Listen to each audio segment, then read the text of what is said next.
ये do star Hindi channel पर आपका स्वागत है। आपका अपना चैनल जिस पर मैं प्रमोद कुमार आपके लिए लेकर के आया हूँ।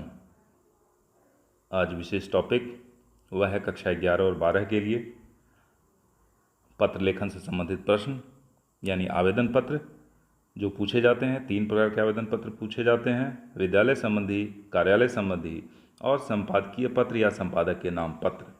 तो हम आज इन तीनों प्रकार के पत्रों को देखेंगे और इस वीडियो को आप पूरा देखें ताकि कुछ भी छूटे नहीं। लेकिन उससे पहले एक संदेश, यदि आपने मेरे इस चैनल को सब्सक्राइब नहीं किया है तो इस चैनल से जुड़े रहने के लिए सब्सक्राइब बटन को टच करें और नए नए नोटिफिकेशंस वीडियो के पाने के लिए बेल आइकन को टच करें। जैसा कि मैंने बताया कि 3 प्रकार के आवेदन पत्र परीक्षा में पूछे जाते हैं। पहला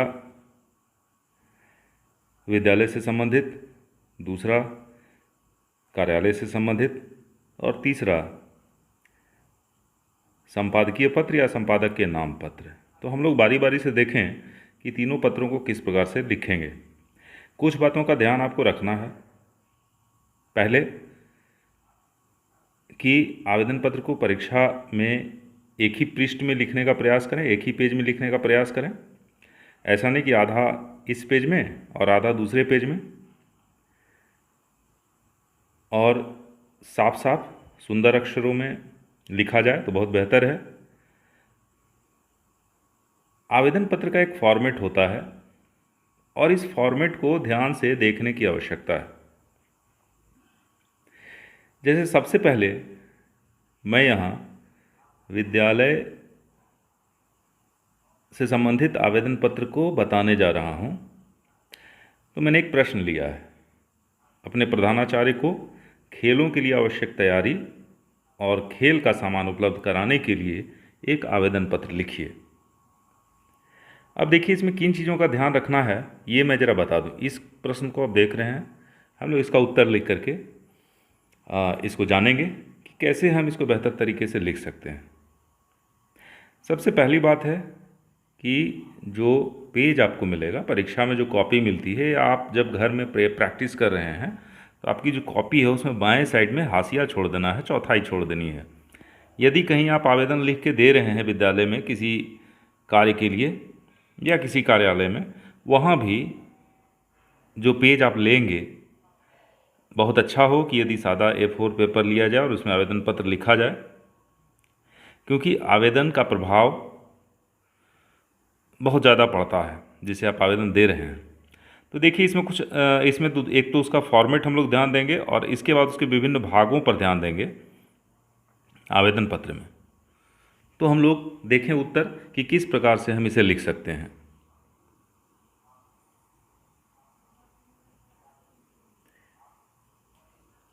देखिए सबसे पहले प्रेषिति लिखा जाता है। प्रेषिति मतलब जिसको भेज रहे हैं। सेवा में श्रीमान प्राचार्य महोदय +2 नेशनल उच्च विद्यालय दुमका। इसे लिखते समय आपको एक चीज़ ध्यान देना है कि देखिए ये यहाँ से मान लो ये पेज है, यहाँ से शुरू है तो यहाँ तक मैंने 1/4 छोड़ दिया है। इसके बाद जैसे सेवा में लिखने के बाद जो स्पेस हमको बचा उसको कई जगह उसका प्रयोग करना है, उसी सीध में लेके बढ़ना है। तो हम अगर देखते हैं तो एक वर्चुअल लाइन यहाँ पे देखिए, एक ये लाइन हो गया और एक ये लाइन हो गया। इसका प्रयोग मैंने पूरे आवेदन पत्र में किया है, इसको ध्यान में रखना है। जैसे सेवा में ये प्रेषिति है, श्रीमान प्राचार्य महोदय +2 नेशनल उच्च विद्यालय दुमका, जिसे भी लिखना है। इसमें देखिए एक लाइन में पद नाम और दूसरे लाइन में विद्यालय का नाम। अगर प्रधानाध्यापक हैं तो प्रधानाध्यापक महोदय, प्राचार्य हैं तो प्राचार्य, प्रधानाचार्य हैं तो प्रधानाचार्य, आप कुछ भी इसमें लिख सकते हैं। इसके बाद हम विषय की बात करते हैं। तो प्रेषिति हो गया, इसका विषय यहाँ से इसके सीध में जो पहला जहाँ से हमने शुरू किया था वहीं से लेंगे और विषय प्रश्न से लेंगे। प्रश्न में क्या था कि खेलों की तैयारी और खेल का सामान उपलब्ध कराने के लिए एक आवेदन पत्र लिखें। तो हम यहाँ पे उसी चीज़ को लिखेंगे, खेलों की तैयारी तथा खेल का सामान उपलब्ध कराने के संबंध में, यहाँ ये चीज़ जोड़ना है किसी में भी संबंध में। तो ये आपका विषय हो गया। इसके बाद फिर एक लाइन छोड़ दें, फिर महाशय लिखें, कॉमा दे करके नीचे पैराग्राफ को शुरू करें। और यह ध्यान देना यहाँ से, फिर जैसा मैंने कहा कि ये एक वर्चुअल लाइन है, दूसरा लाइन है, ये देखिए इसी के सीध में हम रखेंगे। ये दूसरा पैराग्राफ भी जो बड़ी है वो 2 पैराग्राफ में होगा, तो दूसरा जो पैराग्राफ है उसको भी जो हम शुरू करेंगे तो वहीं से शुरू करेंगे जहाँ से कि ऊपर से हमने लिया है। तो 2 वर्चुअल लाइन है, 2 काल्पनिक रेखाएं हैं जिसका प्रयोग हम यहाँ कर रहे हैं। तो ये ध्यान रखना है कि पहले काल्पनिक रेखा से शुरुआत होगी, दूसरे काल्पनिक रेखा से कुछ चीज़ें आएंगी। तो महाशय सविनय निवेदन है, यहाँ से हमने प्रारंभ किया। अब देखिए पहला जो पैराग्राफ होता है, ये जो पहला पैराग्राफ है, हमेशा आवेदन पत्र कम से कम 2 पैराग्राफ में लिखेंगे। विद्यालय में जो विद्यालय से संबंधित जो आवेदन पत्र होगा वह तो 2 पैराग्राफ में लिखेंगे ही। तो अब हम देखिए यहाँ पहले पैराग्राफ में क्या रखेंगे। पहले पैराग्राफ में जो वस्तु स्थिति है, जो कारण है, जो समस्या है, हम इसको सामने रखेंगे। ये ध्यान दीजिए कि पहले पैराग्राफ में जो कारण है, समस्या है या वस्तु स्थिति है, हम उसको सामने रखेंगे। लेकिन दूसरे पैराग्राफ में हम अपना निवेदन करेंगे जिसके लिए हम निवेदन कर रहे हैं। जैसे यहाँ देखें महाशय, इसके बाद पैराग्राफ चेंज हुआ और वह शुरुआत हुई कहाँ से, ठीक वहाँ से जहाँ हमने श्रीमान शुरू किया था, करीब करीब वहीं से। सविनय निवेदन है कि निकट भविष्य में खेलकूद प्रतियोगिताएं आयोजित की जाने वाली, ये वस्तु स्थिति है। इस बार अधिक वर्षा के कारण हमारे खेल के मैदान की स्थिति बहुत खराब हो गई है। मैदानों में कई स्थानों पर गड्ढे हो गए हैं, क्रिकेट की पिच भी बहुत खराब स्थिति में है। ऐसे में छात्रों के द्वारा खेलकूद प्रतियोगिताओं की बेहतर तैयारी नहीं की जा सकती। खेल की सामग्रियों में भी कुछ कमियां हैं, कुछ सामान टूट फूट गए हैं, इसलिए कुछ नए खेलों के सामानों की आवश्यकता है। अब हम दूसरे पैराग्राफ की बात करेंगे। दूसरे पैराग्राफ में हम निवेदन करेंगे, जो आवेदन करना है वो लिखेंगे। तो यहाँ आवेदन क्या करना है, तो खेलों की तैयारी और खेल का सामान उपलब्ध कराने के संबंध में। तो अब लिखेंगे, अतः श्रीमान से सादर प्रार्थना है कि इन समस्याओं के मद्देनज़र खेल के मैदान को ठीक कराने और आवश्यक खेल के सामानों की उपलब्धता सुनिश्चित कराने की कृपा करें। इस कार्य के लिए मैं आपका सदा आभारी रहूँगा। तो ये दूसरा पैराग्राफ हो गया। तो हमने 2 पैराग्राफ में इसे लिखा। देखिए ये 5 अंकों का प्रश्न होता है, 5 मार्क्स होते हैं जैक में और कुछ बोर्ड्स में, और सीबीएसई में 4 मार्क्स होते हैं। सीबीएसई में 4 मार्क्स होते हैं। तो हम लोग, ये एक महत्वपूर्ण प्रश्न है, इसको ध्यान में रखेंगे कि ये एक महत्वपूर्ण प्रश्न है। अब देखिए प्रत्येक भाग के लिए इसमें आपको अंक दिए जाते हैं, यानी कि ये जो प्रेषिति है उसके लिए अलग अंक है, विषय के लिए अलग अंक है, फॉर्मेट के लिए अंक है। तो अगर आप बांटें तो देखिए फॉर्मेट के लिए 1 अंक, प्रेषिति अगर आप सही से लिखते हैं उसके लिए 1 अंक, विषय के लिए 1 अंक और बॉडी के लिए 2 अंक। तो इस तरह से सब मिला करके 5 अंक होते हैं। अब हम देखें जरा सा, इसको थोड़ा आगे बढ़ते हैं। नीचे में जो प्रेषक का जो डिटेल होगा वहाँ पे हम लिखेंगे आपका आज्ञाकारी छात्र या छात्रा, अगर छात्र हैं तो छात्र, छात्रा हैं तो छात्रा। नाम, परीक्षा में ये ज़रूरी नहीं है कि आप नाम अपना लिखें, वहाँ क ख ग भी लिख सकते हैं, नाम भी लिखेंगे तो कोई हर्ज नहीं है। कक्षा, क्रमांक यानी रोल नंबर क्लास का, और दिनांक यानी डेट। देखिए डेट जो है वो यहाँ भी लिखा जाता है, डेट जो है वो यहाँ भी लिखा जाता है। आप कहीं भी लिखेंगे ये गलत नहीं होगा, यहाँ भी आप दिनांक लिख सकते हैं। एक और चीज़ है, और यहाँ लिखते ये भी सही है। दूसरी बात कि देखिए बहुत जगह आप देखेंगे कि ये जो चीज़ है, ये नीचे जो प्रेषक का जो विवरण है उसको बहुत जगह यहाँ लिखा जाता है, यानी बाएं साइड। इससे भी कोई दिक्कत नहीं है, आप दाएं साइड लिखें या बाएं साइड लिखें, आपको पूरा अंक मिल जाएगा। बस ध्यान देना है कि दिनांक भी नहीं छूटे, ये दिनांक होना चाहिए, चाहे आप यहाँ लिखें या यहाँ लिखें। और ऊपर जो मैंने बताया कि प्रेषिति का सही विवरण, विषय, आवेदन पत्र से संबंधित विषय, और जो इसकी जो बॉडी है, इसका जो 2 पैराग्राफ में जो भाग है उसको अच्छे तरीके से लिखना है, और एक ही पेज में अगर आप लिखेंगे तो ज़्यादा बेहतर होगा, अच्छा इंप्रेशन पड़ेगा। तो इस तरह से आप विद्यालय में विद्यालय के प्रधान के नाम से विभिन्न विषयों पर आवेदन पत्र लिख सकते हैं और पूरा अंक प्राप्त कर सकते हैं। चलिए, अगर विद्यालय पर आवेदन पत्र नहीं पूछा तो दूसरी संभावना बनती है कार्यालय से संबंधित। देखिए, एक नागरिक के रूप में विभिन्न प्रकार की समस्याएं हमारे सामने आती हैं, और इसके लिए सरकार के द्वारा विभिन्न सारे संस्थान बनाए गए हैं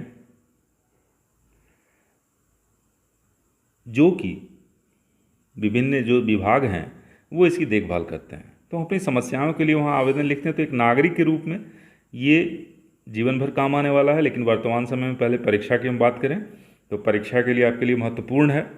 तो हम लोग देखते हैं अब दूसरे तरह का जो आवेदन पत्र है उसे। तो एक प्रश्न मैंने लिया है, अपने मोहल्ले की नालियों की समुचित सफाई के लिए नगर पालिका के अध्यक्ष को एक पत्र लिखिए। देखिए, यहाँ पे प्रेषिति है नगर पालिका का अध्यक्ष और विषय है मोहल्ले की नालियों की समुचित सफाई। अब यहाँ क्या होगा कि प्रेषिति का नाम आपको प्रश्न से ढूंढना होगा।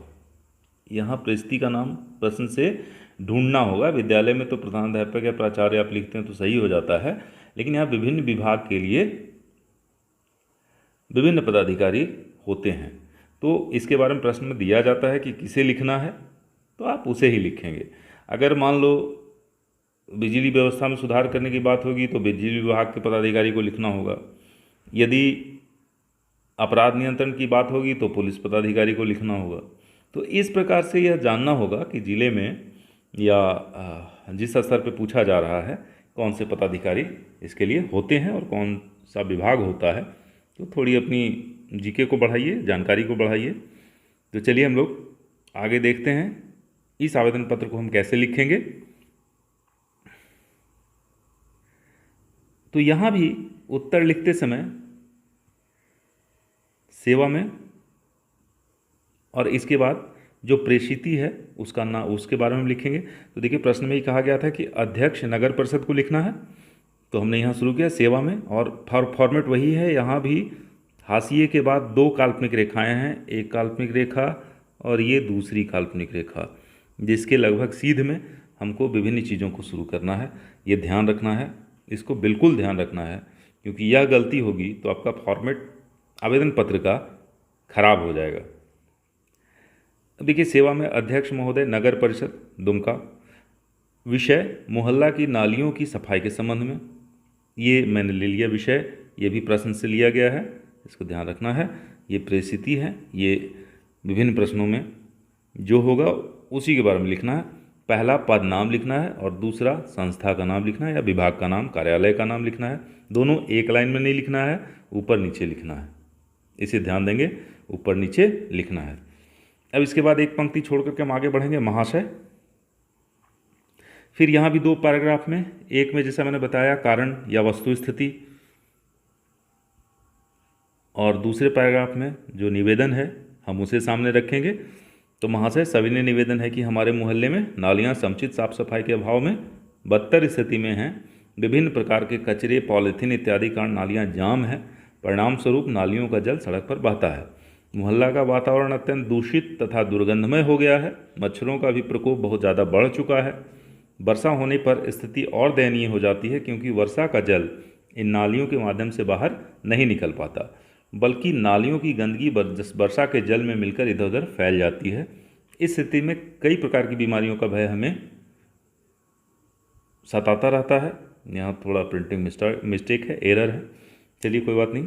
तो इस तरह से ये वस्तु स्थिति है या कारण है जिसके लिए हम आवेदन दे रहे हैं, निवेदन कर रहे हैं। तो इसका ध्यान रखना है कि यहाँ त्रुटि न हो। ये जो विषय वस्तु है, हम वस्तु स्थिति को थोड़ा अपना बुद्धि लगाते हुए सामने रखेंगे। ये जितना बेहतर तरीके से आप रखेंगे, आपका आवेदन उतना ही प्रभावशाली होगा। यहाँ पे सताता रहता है, सताता रहता है। दूसरे पैराग्राफ में हम निवेदन करेंगे, तो आपसे साधारण अनुरोध है कि आप या सविनय निवेदन है आप लिख सकते हैं, चूँकि ऊपर में लिखा गया तो आप नम्र निवेदन लिख सकते हैं। अनुरोध है, प्रार्थना है कि आप यथाशीघ्र मोहल्ला का निरीक्षण करें और नियमित सफाई का प्रबंध करें, जिससे मोहल्ला निवासियों के स्वास्थ्य पर इसका कुप्रभाव न पड़े और हम स्वच्छ वातावरण में सुखपूर्वक निवास कर सकें। आपकी ओर से उचित कार्रवाई के लिए हम भी आपके सदा आभारी रहेंगे। ये धन्यवाद पंक्ति है जिसे आप लिख सकते हैं। इसके बाद विश्वास भाजन, और फिर यहाँ प्रेषक का जो डिटेल होगा उस पर ध्यान देना है कि यहाँ पे रोल नंबर लिखने की तो ज़रूरत है नहीं, यहाँ पे आपको आपका पता होगा और साथ ही दिनांक आप यहाँ भी लिख सकते हैं, जैसा कि पूर्व वाले में मैंने बताया, लेकिन ज़्यादा बेहतर है अगर नीचे में रखें। आप इसे यहाँ भी अगर लिखते हैं बाईं ओर तो कोई दिक्कत नहीं है। तो इस प्रकार से आप किसी भी कार्यालय प्रधान को नागरिक सेवा के लिए अपनी समस्याओं के संदर्भ में आवेदन पत्र लिख सकते हैं। और परीक्षा में 3 ही प्रकार के आवेदन पत्र पूछे जाते हैं, जैसा मैंने बताया। पहला विद्यालय से संबंधित, दूसरा कार्यालय से संबंधित, या फिर तीसरा संपादकीय से संबंधित। अब हम बढ़ते हैं उसकी ओर, देखते हैं कि उसे हम कैसे लिख सकते हैं।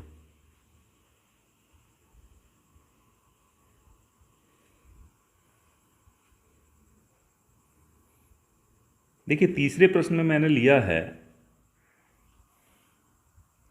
किसी लोकप्रिय दैनिक समाचार पत्र आप पढ़ते हैं तो उसमें संपादक होता है। संपादक के नाम एक पत्र लिखें जिसमें बिजली संकट के संबंध में विभागीय मंत्री का ध्यान आकृष्ट कराया गया है। तो देखिए, दैनिक समाचार पत्र के संपादक को लिखना है और बिजली संकट के संबंध में विभागीय मंत्री जो है, बिजली मंत्री जो हैं, ऊर्जा मंत्री जो हैं, उनका ध्यान आकृष्ट कराना है। तो हम इसमें किसी भी समाचार पत्र को ले सकते हैं। आप देखते हैं दैनिक जागरण है, हिंदुस्तान है, प्रभात खबर है, और भी कई सारे दैनिक पत्र हैं। तो प्रश्न में वही कहा जा रहा है, तो हम एक ले लेते हैं इसमें और लिखेंगे। ऐसा प्रतीत होना चाहिए वास्तव में आपने लिखा है। यहाँ पे भी प्रेषिती यानी जिसे आप भेज रहे हैं, जिसे संबोधित कर रहे हैं, स्पष्ट रूप से उसका पदनाम और पत्र का नाम 2 पंक्तियों में होगा, जैसे सेवा में। और ये जो मैंने वर्चुअल लाइन कहा था, यहाँ भी वही होगा, 2 वर्चुअल लाइन होंगे, इसका ध्यान रखना है। ये फॉर्मेट है आवेदन का और इसका पालन होना चाहिए। तो सेवा में संपादक महोदय, दैनिक जागरण रांची। दैनिक जागरण मैंने पत्र को ले लिया। चलिए, विषय ये प्रश्न से मिल गया, बिजली संकट के संबंध में, सरकार का ध्यान आकृष्ट कराने के संबंध में, या चूँकि विभागीय मंत्री लिखा गया लेकिन वे सरकार में होते हैं इसलिए मैंने लिख दिया सरकार का ध्यान आकृष्ट कराने के संबंध में। वहाँ से अब आप आगे बढ़ेंगे। यहाँ ये बाध्यता नहीं है कि आप 2 पैराग्राफ में लिखें, 3 पैराग्राफ में भी लिख सकते हैं, कोई दिक्कत नहीं है। 4 पैराग्राफ में भी लिख सकते हैं, लेकिन उसमें एक सिलसिलेवार तरीके से लिखा हुआ होना चाहिए, ये ज़रूरी है। तो हम लोग देखें आगे जो बडीज़ का है उसको पूरी तरह से देखिए। इसमें महाशय लिखने के बाद पुनः वही सेकंड वर्चुअल लाइन से शुरू करेंगे। देखिए, आगे यहाँ जो दूसरा वर्चुअल लाइन है, हम पैराग्राफ जब भी चेंज करेंगे वहीं शुरू करेंगे। ऐसा नहीं कि यहाँ शुरू कर दिए या यहाँ शुरू कर दिए, बस यहीं से शुरू करना है। तो मैं आपके दैनिक जागरण के माध्यम से झारखंड के दुमका नगर में विगत कुछ महीनों में व्याप्त विद्युत संकट की ओर झारखंड सरकार के विभागीय मंत्री का ध्यान आकृष्ट कराना चाहता हूं। विगत 3 महीनों से यहां की विद्युत आपूर्ति अत्यंत अनियमित हो गई है। पूरे दिन में 4 से 6 घंटे की बिजली मिल पाती है। बिजली की आपूर्ति में गड़बड़ी से सामान्य जनजीवन अस्त व्यस्त है। संध्या होते ही सड़कें एवं गलियां अंधेरे में डूब जाती हैं, जिससे आए दिन आपराधिक घटनाएं देखने को मिल रही हैं। ये आपकी सृजनशीलता यहाँ दिखेगी, जो वस्तु स्थिति है उसमें यहाँ आपको अपनी सृजनशीलता दिखानी है और ये बताना है बेहतर तरीके से कि कैसे आप किसी को प्रभावित कर सकते हैं। इसके बाद जो इससे जो परेशानियाँ हो रही हैं दूसरे पैराग्राफ में, उसे आप रख सकते हैं। इस संबंध में स्थानीय विद्युत विभाग के पदाधिकारियों से कई बार संपर्क स्थापित कर तथा कई बार लिखित सूचना देकर अपेक्षित कार्य कराने का प्रयास किया गया है, परंतु किसी प्रकार का सुधार बिजली आपूर्ति में दिखाई नहीं पड़ रहा है। आज के विकसित दौर में जब संचार माध्यमों में क्रांति आई हुई है, बिजली आपूर्ति में कमी से कई सारी समस्याएं हमारे सामने मुंह बाए खड़ी रहती हैं। रात्रि में विद्यार्थियों की पढ़ाई बिजली के कारण बाधित होती है। सुरक्षा की चिंता हमें सताती रहती है। शहर में स्थित छोटे मोटे उद्योगों पर भी नकारात्मक प्रभाव पड़ रहा है। बिजली से चलने वाले ई रिक्शा भी चार्ज नहीं हो पाने के कारण उस पर आश्रित रहने वाले लोगों की आय घट गई है। साथ ही आम लोगों के लिए आवागमन के साधनों की कमी आ गई है। और भी आप इसमें कुछ जोड़ सकते हैं। इसके बाद हम निवेदन करेंगे। अतः मैं इस समस्या और इससे उत्पन्न दुर्दशा की ओर झारखंड सरकार के माननीय मंत्री का ध्यान आकृष्ट कराते हुए इस संबंध में तत्काल उचित कार्रवाई का निवेदन करता हूँ। फिर प्रेषक का नाम और पता और दिनांक जैसे कि लिखा जाता रहा है, इसे आप लिखेंगे। दिनांक यहाँ भी आप बाएं साइड में लिख सकते हैं, या पूरा का पूरा जो प्रेषक का ये डिटेल है इसे आप बाएं साइड में लिख सकते हैं। तो इस तरह से आप आवेदन पत्र लिख करके पूरा का पूरा अंक परीक्षा में प्राप्त कर सकते हैं। साथ ही साथ जीवन में आवेदन पत्र का बहुत महत्व है। कहीं भी अगर आप आवेदन पत्र लिखते हैं, चाहे विद्यालय में हो, चाहे एक नागरिक के रूप में किसी कार्यालय में हो, या फिर किसी समाचार पत्र के माध्यम से सरकार का ध्यान अपनी ओर आकृष्ट कराना है, समस्याओं की आकृष्ट कराना है, तो आप इसी प्रकार से आवेदन पत्र लिखें। लेकिन अभी यह परीक्षा के लिए, यानी आपके सिलेबस में जो आवेदन पत्र लिखना है उसके लिए।